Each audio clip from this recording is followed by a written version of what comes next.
Hi friends, ఈరోజు lining blouse stitching step by step నేను వివరంగా చూపిస్తాను. బిగినర్స్ కూడా చాలా ఈజీగా అర్థమవుతుంది. ఎక్కడ భుజాలు కూడా జారవు, అలాగే చంక కూడా చాలా నీట్గా మనకి ఫిట్టింగ్ బాగుంటుంది. ముందుగా కట్ చేసుకున్న పార్ట్స్ని ఇలాగా వీడియోలో చూపిస్తున్నట్టు విధంగా గుండు పిన్నులు పెట్టేసుకొని స్టిచ్చింగ్ చేసేయండి. బ్లౌజ్ మొత్తం స్టిచ్చింగ్ చేసిన తర్వాత ఎక్స్ట్రా ఉన్న క్లాత్ని కట్ చేసేసేయండి. ఇలాగే రెండు పార్ట్లని ఇలాగే స్టిచ్చింగ్ చేసి కట్ చేసేయండి.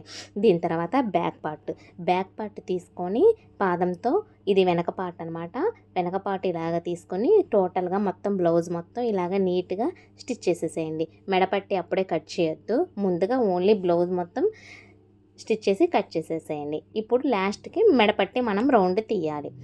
ముందుగా మెడపట్టి తీస్తే బ్లౌజ్ సాగిపోతుంది. ఇప్పుడు చిన్నగా రౌండ్తో ఇలాగా రౌండ్ తిప్పుకుంటూ నీట్గా స్టిచ్ చేసేసేయండి. ఇప్పుడు క్లాత్ని కట్ చేయండి. మీరు ఆ మార్కింగ్ ఉంటుంది కదా స్టిచ్చింగ్, అక్కడ నీట్గా నేను వివరంగా ఈ వీడియోలో చూపిస్తున్నట్టుగా స్టిచ్చింగ్ చేసేసేయండి. ఇలాగా ఈ రౌండ్ క్లాత్ కట్ చేసిన తర్వాత ఇప్పుడు వెనక బ్యాక్ టక్స్లు అనమాట. ఈ టక్స్లు అనేది 3.5 ఇంచెస్ అండి. ఎవరికైనా 3.5 సరిపోతుంది. పాదం 1/2 ఇంచ్తో కుట్టేసేసేయండి. ఇలాగ 1/2 ఇంచ్ వీడియోలో చూపిస్తున్నట్టుగా మార్క్ పెట్టేసుకొని 1/2 ఇంచ్తో స్టిచ్ చేసేసేయండి. ఇప్పుడు నడుం పట్టీని స్టిచ్చింగ్ చేసి ఫోల్డ్ చేసి అణుగుడు కుట్టి వేసేసిన తర్వాత మళ్ళీ దాన్ని ఫోల్డ్ చేసి ముక్క తిప్పేసేసేయండి. చాలా ఈజీగా ఉంటుంది ఈ మెథడు. ఇప్పుడు చూడండి, ఇలాగా అంటే ఇది చేతి పని చేయాలి, తర్వాత ఇప్పుకోవాలి. ఇప్పుడు నేను పెద్ద నెంబర్ పెట్టి స్టిచ్ చేసేసాను. నెక్స్ట్ ఏంటంటే మనము షేప్ బెల్ట్ ప్రిపేర్ చేసుకుంటున్నాను. నేను 3 పెట్టానండి. ఇవి బ్లౌజ్లో తక్కువ వచ్చిన క్లాత్ నేను వేరే క్లాత్ పెట్టాను. మూడేమో సిల్క్ క్లాత్లు పెట్టేసి లోపల ఒక లైనింగ్ క్లాత్ అలాగా స్టిచ్ చేసి పెట్టేస్తున్నాను. ఇప్పుడు చేతులు జాయింట్ చేసుకుంటున్నాను. చేతులకు కూడా జాయింట్ చేసేటప్పుడు జాగ్రత్తగా మీరు ఒక 1/2 ఇంచుతోనే మీరు గ్యాప్తో స్టిచ్ చేయండి. ఎందుకంటే సిల్క్ బ్లౌజులు అనేది కొంచెం జాయింట్ చేస్తే అవి పోగులు ఉడుతూ ఉంటాయి. ఇది చూడండి, వీడియోలో చూపిస్తున్నాను నేను వివరంగా మీకు. ఇంత గ్యాప్తో మీరు స్టిచ్ చేస్తే తర్వాత బ్లౌజ్ కుట్టిన తర్వాత కూడా అవి పోగులు రావు, మనకి కస్టమర్ దగ్గర నుంచి కూడా బ్యాడ్ నేమ్ రాదు.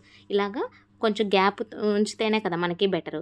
ఇప్పుడు జాయింట్ చేసేటప్పుడు ఇలా జాయింట్లు ఎదురెదురు ఉండేలాగా చూసుకొని ఒరిజినల్ క్లాత్ని లైనింగ్ క్లాత్ని రెండు ఈక్వల్గా పట్టుకొని ఇలా స్టిచ్ చేసేయండి. స్టిచ్ చేసిన తర్వాత కత్తెరతో ఇలా ఘాట్లు పెట్టేసేసి పైన అణుగుడు కుట్టి వేసేసేయండి. ఇలాగ నేను పిక్చర్లో చూపిస్తున్నాను చూసారా, గోరుతో ఇలా పట్టుకుంటూ ఓన్లీ లైనింగ్ మీదే స్టిచ్చింగ్ పడేలాగా స్టిచ్ చేసేసేయండి.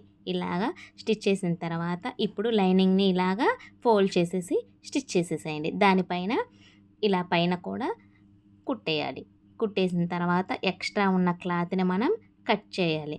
ఇదే విధంగా 2 హ్యాండ్స్ని జాయింట్ చేసేసి ఫోల్డ్ చేసేసేయండి. ఇప్పుడు ఫ్రంట్ పార్ట్ని నేను షేప్ బెల్ట్ల కోసం నేను 2.5కేమో మెయిన్ డాట్కి ఉక్సులు పట్టీ నుంచి, ఇక్కడ మెయిన్ డాట్స్ కోసమేమో 2.5, ఈ 2.5లో 1.5 మిడిల్లో నేను స్ట్రైట్గా స్టిచ్చింగ్ చేసుకుంటున్నాను. ఇలా స్టిచ్చింగ్ ఎందుకు చేసుకుంటున్నానంటే లైనింగ్ని ఒరిజినల్ క్లాత్ ఉబ్బెత్తుగా రాకుండా, సిల్క్ క్లాత్లు కదా కొంచెం కోపుగా లెగుస్తూ ఉంటుంది, అందుకు అలా రాకుండా ఇది బేస్ పట్టుకొని మనం స్టిచ్ చేస్తే మనకి అణిగిపోద్ది, స్టిచ్చింగ్ కూడా మనకి నీట్గా వస్తుంది.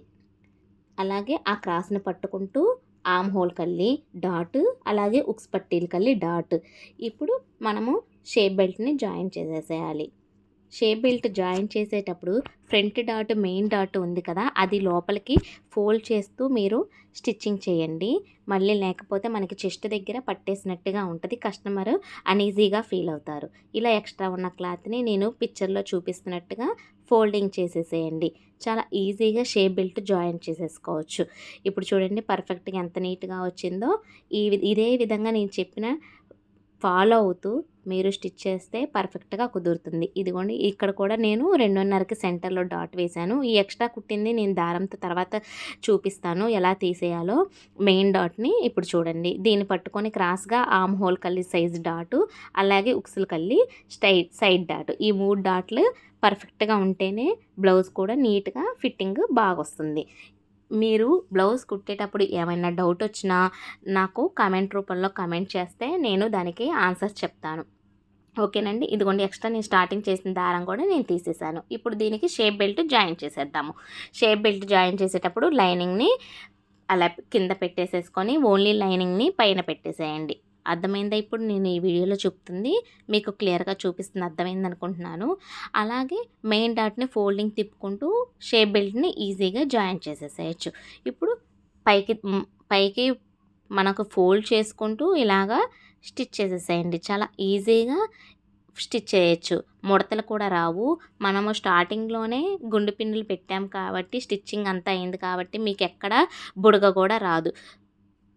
బిగినర్స్‌కి ఇది టిప్ చాలా అవసరమవుతుంది. ఇప్పుడు ఉక్స్ పట్టి, కాజా పట్టి మనకి ఈక్వల్‌గా వస్తుందో లేదో, ఫ్రంట్ పార్ట్‌లు 2 సమానంగా ఉన్నాయో లేదో ఇప్పుడు చూసుకోండి. నేను కాజా పట్టీ కోసము మెడ పట్టీని తీశాను కదా! ఇందాక మనం బ్యాక్ పార్ట్ కట్ చేసేటప్పుడు ఎక్స్ట్రా క్లాత్ ఉంది కదా! అది నేను మెడ పట్టీకి యూజ్ చేశాను. ఇలాగా ఫోల్డ్ చేసేసి నీట్‌గా ఎక్స్ట్రా ఉన్న క్లాత్‌ని ఫోల్డ్ చేసేసేయండి. అంతే, ఈజీగా కాజా పట్టీ రెడీ అయిపోతుంది. తర్వాత ఉక్స్ పట్టీ ఇలా ఎక్స్ట్రా ఉన్న క్లాత్ని కట్ చేసేసేయండి. ఉక్స్ పట్టీ కోసము లైనింగ్ 1½ ఇంచ్ తీసుకున్నాను. ఆ పైన కొంచెం ఎక్స్ట్రా ఫోల్డింగ్ చేయడానికి చూసి కట్ చేస్తున్నాను అనమాట. ఎందుకంటే ఉక్స్ పట్టీ ఎక్కువ కానీ, కాజా పట్టీ ఎక్కువ కానీ ఏమన్నా ఉంటే ఇప్పుడే మనము క్లియర్ చేసుకోవాలి. లేకపోతే బ్లౌజ్ కుట్టిన తర్వాత మనము చేయలేము. అందుకే ముందుగా ఈ ఉక్స్ పట్టీ, కాజా పట్టీ చూసుకునేటప్పుడే మనం ఈక్వల్గా ఉందా లేదా చూసేసుకోవాలి.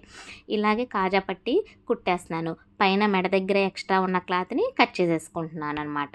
అంతేనండి. ఇప్పుడు ఈక్వల్గా ఉందో లేదో చూపిస్తున్నాను. చూడండి ఎంత నీట్‌గా పర్ఫెక్ట్‌గా వచ్చిందో. ఇప్పుడు బ్యాక్ పార్ట్ ఉంది కదా! ఆ బ్యాక్ పార్ట్‌తో ఉక్స్ ఓన్లీ షోల్డర్స్ జాయిన్ చేస్తున్నాను. ఇది చూడండి ఎలా జాయిన్ చేస్తున్నానో. షోల్డర్ జాయిన్ చేసేటప్పుడు ఎప్పుడైనా భుజాల కల్లి ఎగుడు దిగుడున్నా పర్లేదు, కానీ మనకి మెడపట్టి వేసేటప్పుడు ఈక్వల్గా రావాలి. ఇక్కడ ఏంటంటే నాది వీడియో ఒకటి మిస్ అయిందండి. చేతులు జాయిన్ చేసింది. ఈ చేతులు ఎలా పర్ఫెక్ట్‌గా ఫిట్టింగ్ ఎలా వచ్చిందో చూడండి. నాకు ప్లస్ గుర్తుతో వచ్చింది. కానీ ఈ వీడియో నేను జాయిన్ చేసేటప్పుడు నేను చూసుకోలేదు, రికార్డింగ్ అవ్వలేదు. హ్యాండ్ జాయిన్ చేసేటప్పుడు వేరే వీడియోలో నేను హ్యాండ్స్ జాయిన్ చేసే విధానం నేను వివరంగా చెప్తాను. ఇప్పుడు చూడండి, ఇలా స్టిచ్చింగ్ చేస్తే మీకు పర్ఫెక్ట్‌గా భుజాలు జారదు, బ్లౌజ్ కూడా నీట్‌గా వస్తుంది. ఈ వీడియో కనుక మీకు నచ్చినట్టయితే లైక్ చేయండి. Thank you.